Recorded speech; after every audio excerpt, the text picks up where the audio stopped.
I want to just talk a little bit about Christmas. Many of you are asking if I had a white Christmas. Most of you know that our family had an incredible loss this year, and so we wanted to change Christmas up quite a bit just to kind of not have to continually look at the empty chair that was there in our family. And so we went up to Flagstaff, and that's why I was not here for Christmas Eve service and things like that. We did have a white Christmas. It was about a foot of snow in Flagstaff, so that was really fun. Not fun driving in, but it was fun. And we made a snowman and did all those things that you do in the snow. But what we're going to talk about today, and the message title for today is Continuing Christmas, or Christmas Continued. And I had this conversation with my family, not a conversation, the last few days, between Lori and I, we've been kind of arguing because she got one of those, what's it called, Amazon Echoes? The thing where you'd say, hey, Alexis, play music. And I told it, play Christmas music. And she's like, no, Christmas is over, right? And so we were going back and forth. Every time I came into the kitchen, I'd say, Alexa, play Christmas music. And every time she came into the kitchen, Alexis, play country music. And we kept going, this battle back and forth and back and forth. And she's like, Christmas is over. And I'm like, no, it's not, right? And so we went to look at Christmas lights last night, and I was playing Christmas music. And my theory here, and the premise of this message is that if we could continue the Christmas spirit that we've been practicing now for over a month, right? If we could continue that same thing day in and day out all year long, I think we'd be in a much better place, y'all. I just really do. And as I think about, and as you think about Christmas spirit, I want for us to think about this, and I want to write some things down here. It's palpable, right? Like you can feel it. I feel like you can feel it. What are some of the things that you would say, and just shout them out, that make up Christmas spirit, if you will? What are some of the things that are different at Christmas that people do, that feelings that really don't happen the rest of the year? What are some of those things? I'm going to write them down. Giving. Okay, yes, okay, giving. I heard, so there's giving, kindness, yes. Joy. What else makes up Christmas spirit, if you will? Sharing and shopping, okay? Yeah. Family and grace. Yes, I love Christmas lights. Christmas lights, good food, yeah, sugar, lots of sugar.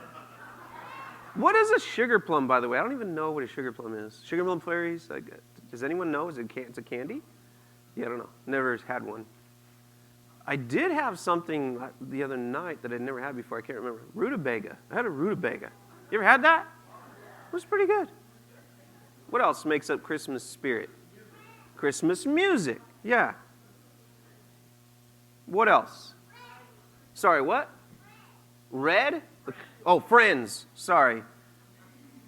I'm going to say red and green, right? Sorry.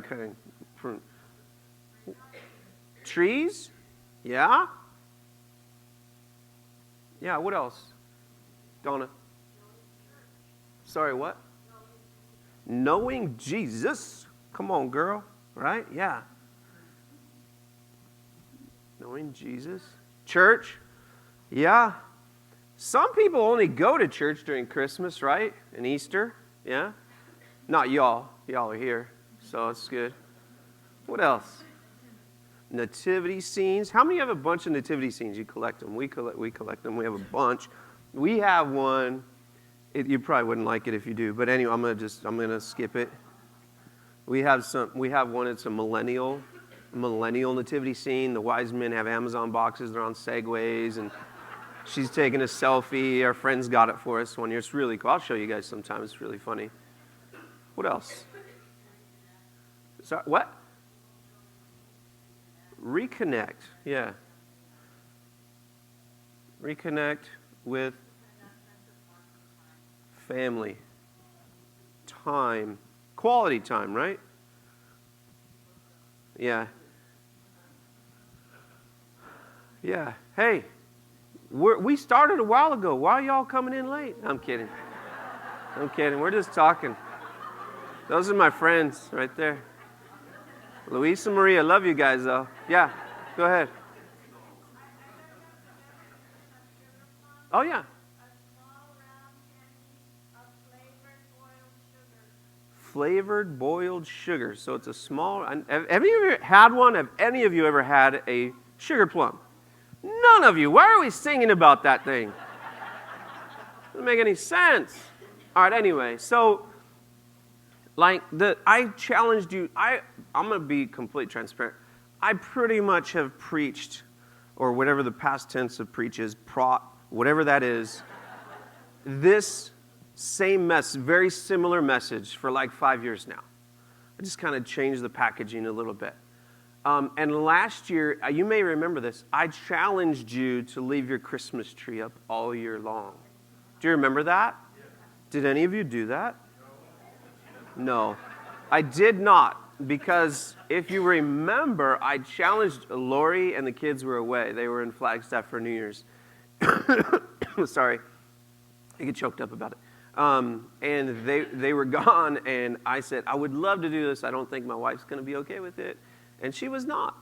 We did it one year. We did do it one year, but we did not do it this year. But anyway, the concept here is I want to talk about 4 things, okay? 4 things, and you talked about all of them, that I feel like if we were to practice all year long, if we were to continue the Christmas spirit, that I really feel like our world would be a much better place. And one of them has to do with giving and generosity. One of them has to do with family here. One of them has to do with a continued focus on Jesus. And this one right here is about Christmas lights. And so I want to talk about 4 things this morning. If you've got your notes, you can write these things down. They're in your bulletin there. I really feel like if we were to focus on these 4 things that are like kind of make up true Christmas spirit, if you will, that our world, man, we would be in a much better place. Because think about it, for the past month, people have really been friendly, right? People are coming to your door delivering tamales. Like, they don't do that the rest of the year. Like, what are they? Who are you? Like, you don't even talk to your neighbor maybe most of the year, and all of a sudden they're bringing you cookies or tamales or a gift or whatever, and it's just crazy. I feel like if we were to live that way the rest of the year, man, this place would be so much better. The first one I want to talk about is an incredible focus on Jesus, and that's your first fill in the blank there, a focus on Jesus, which we had up there, knowing Jesus. There is obviously a concentrated, very purposeful focus on baby Jesus during Christmas, and rightfully so, right? I mean, it's his birthday.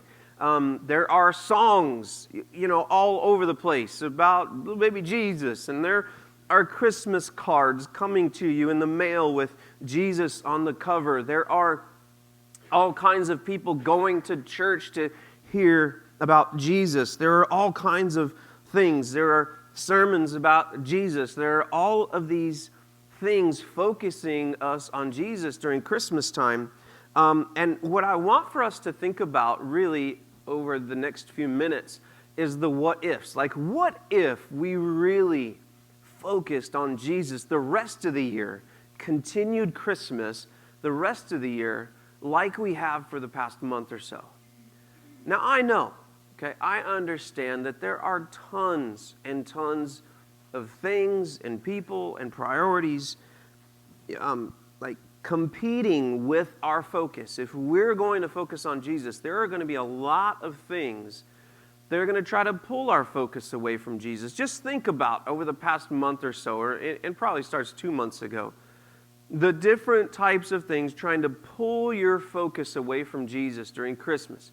All of the cards that you got to write, right? Like all of the gifts that you had to buy, all of the gifts that you had to wrap, all of the Black Friday ads that were coming out telling you to come and buy from us, buy from us. How many of you went to like more than 2 kids' concerts, Christmas concerts this year? All of these things are beginning to compete for our attention. All of the miles that you maybe had to travel during Christmas time are pulling your focus away from Jesus. And then don't forget Santa and Frosty and Rudolph. They want their part of the spotlight too during Christmas. The reality is, folks, though, the reality is that it is absolutely there's only one person responsible for our focus at Christmas time, right? And that's who? It's me.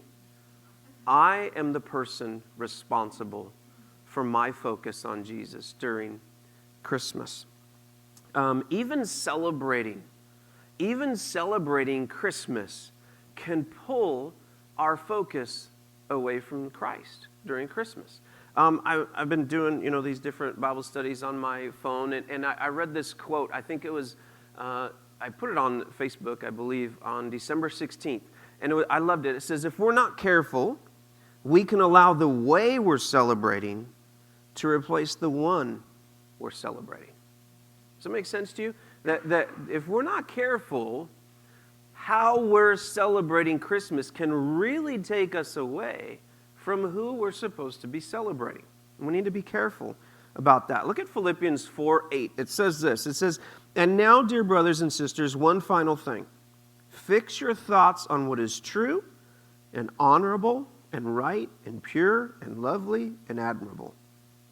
Think about things that are excellent and worthy of praise. Y'all, we are the only ones that are responsible for our focus during Christmas. We're the ones that are responsible. We cannot blame the stores that have continued to say happy holidays instead of Merry Christmas, right? That's not our fight. That's not our battle. We can't blame Facebook for constantly pulling us away from the focus of Jesus. We can't blame our sister-in-law because of the party she got us involved in. Like, we are the ones responsible for our focus. We can't blame the amount of gifts we have to wrap or the amount of things we have to take back now that we got some bad gifts for Christmas, right? Like, it is our responsibility. Maybe even some of you on Christmas Eve or Christmas Day, maybe even read the Bible with your family. Like, maybe even someone broke out the Bible, right, and read the Christmas story. Have you ever done that the rest of the year? Like, have you ever done that, actually break out the Bible and read it with your family any other time of the year? It's a solid question. The concentrated on focus will help us continue Christmas all year long. The next one I want to talk about are Christmas lights, okay? And so here's what I want to say. Let your light shine. Christmas lights, we talked about them. Someone said that. One of my favorite parts of Christmas are Christmas lights. Like I said, we went out last night looking at Christmas lights. My favorite area is at 55th Street, I think, out there in the foothills, because you can walk it. My family never walks it. I walk it, and then I drive it so they can see it. Because to me, when you're driving it, you're rushed. You know what I mean? And I like to walk it and look at all of the lights. Christmas lights are a huge deal. They're a huge part of Christmas. And they have, like, you never decorate your house like that the rest of the year. They have a unique part in the Christmas spirit recipe, if you will. Matthew 5:14 and 16 says this, says, you're the light of the world. A city on a hill cannot be hidden. Nor does anyone light a lamp and put it under a basket, but on the lampstand. And it gives light to all who are in the house. Let your light shine before men in such a way that they may see your good works and glorify your Father who is in heaven. A few days ago, I was not here, but y'all did a candle lighting service, right, where you lit candles. How many of you were here for that? Raise your hand up. Yeah, a lot of you, most of you. And you lit candles, and you talked about the light of the world, and Jesus being the light, and us being the light, and we need to continue lighting that candle all the time. But ultimately, right, did any of you just like walk out of the building like this with it lit? Did any of you do that and walk home and keep that? No, you did what? You blew it out, right? Service is over, you blow out the light, and you what? You go home. And I think we do that, but what if we could light a candle that would continue to burn? When we were at home and when we were at work what if we let that light continue to burn instead of just blow it out and leave? What if we kept it burning? Like, how would we allow that candle to continue to burn? How would you allow your light to continue to shine in 2020? Like through the way that you act, through the way that you love, through the way that you forgive people, through the way that you treat your neighbor and your coworker, or your ex-wife, right? Through the way that we work really hard at our jobs, through the way that we say things to people even when we don't agree with them, through the way that we treat our kids or those people that have hurt us. I wonder if we were to really let our light shine like this verse says, like what kind of impact it might have on our neighbors or our community or our coworkers, our classmates, the people on the soccer field with us, or wherever we go. I wonder what a lit candle would be like for us if we truly were to let our light shine like the Scripture says. Now, the Scripture there, it says, I highlighted here, let your light shine before men in such a way that they may see your good works and glorify your Father who's in heaven. Jesus tells us here to live lives that are attractive to people. And I don't mean on Instagram, okay? That's not what he's talking about here. Don't get all dolled up and take a perfect selfie so people see, that's not what this is about. This is about letting people see the joy of the Lord in your life. So much so that they're attracted to it and they want to know, what is it in you that's different? What is it in you? Who is it in you that's different? It seems like most Americans are more generous, they're more agreeable, they're nicer at Christmas. I think it's just true. Most Americans are. That's because they're practicing these things that we're talking about here. They're practicing those things. Imagine if believers were to practice these things all year long. An undeniable part of the Christmas spirit is definitely an enhanced sense of generosity. So that was the very first one that someone said, right? And so your fill in the blank for number 3 is there's always be generous. Most people are generous during Christmas. Your neighbors that you never talk to are bringing things over probably, right? They're bringing over tamales or cookies or whatever. Even strangers may say something to you or hold a door open for you because it's just about Christmas spirit. It's about being nicer to people. And we experience this. It's something that you can feel when you go out in the community, especially the last few days meeting up to Christmas. They put money in red buckets. They do all kinds of things. They're just more generous. And so an easy way to continue Christmas is to always be generous. And that's generous with your time, generous with your money, generous with your words. Generosity is way more than just with your pocketbook. Look at what it says here in 1 John. 1 John 3:16. So y'all know John 3:16. What about 1 John 3:16? It says, we know what real love is because Jesus gave up his life for us. So we also ought to give up our lives for our brothers and sisters. If someone has enough money to live well and sees a brother or sister in need but shows no compassion, how can God's love be in that person? That's pointed, isn't it? It's straight to the point, straight to the matter. If we are true believers, then there ought to be some evidence of our generosity towards people, and not just during Christmas, but all parts of the year. If we're going to continue the Christmas spirit, then we need to always be generous. Think about the gifts that you gave this Christmas. Some of you worked so hard finding the perfect gift. Some of you braved Black Friday, right?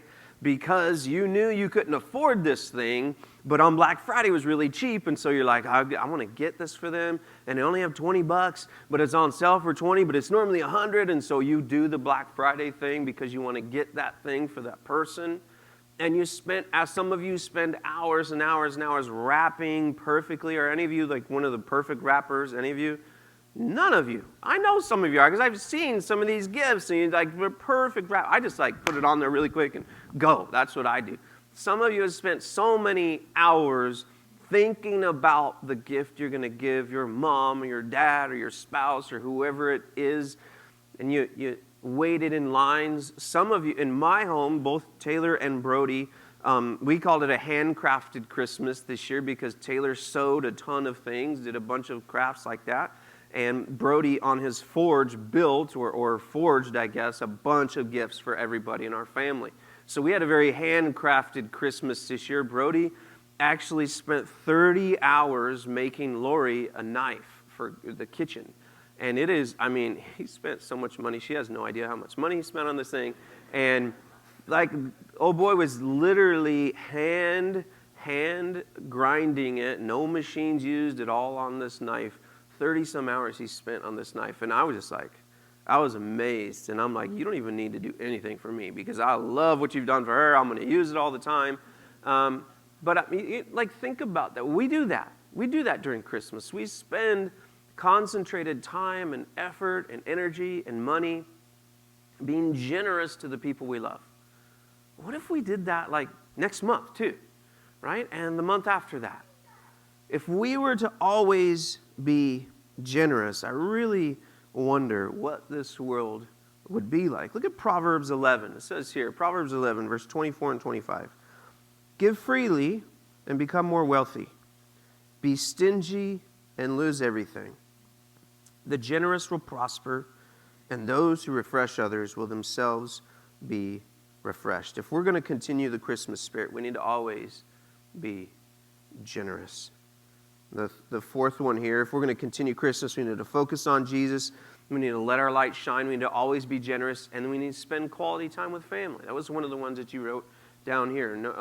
Reconnect with family, quality time. And for some of you, this may be the best part of Christmas, and others, you're like, my family comes in all the time. I cannot stand them.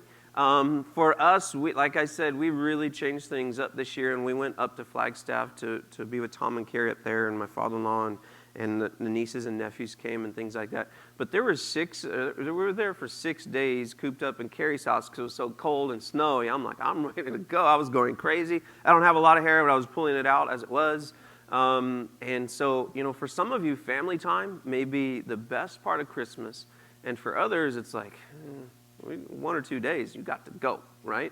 But quality time happens during Christmas for a lot of people. For a lot of people, they get time off during Christmas, and maybe you save your time off, and you get the 2 weeks of Christmas between there and New Year's, and you play cards or dice or Mexican train or whatever you do with your family, or you go and you go on a trip or you travel together. Many families spend real quality time together at Christmas. There's not any responsibilities, you don't got to worry about what's next, and you just kind of enjoy each other. The Clarksons, we have a day we call C4 Day. It's always the day after Christmas. When our kids were young, it was a day of just playing with toys, right? We didn't plan anything.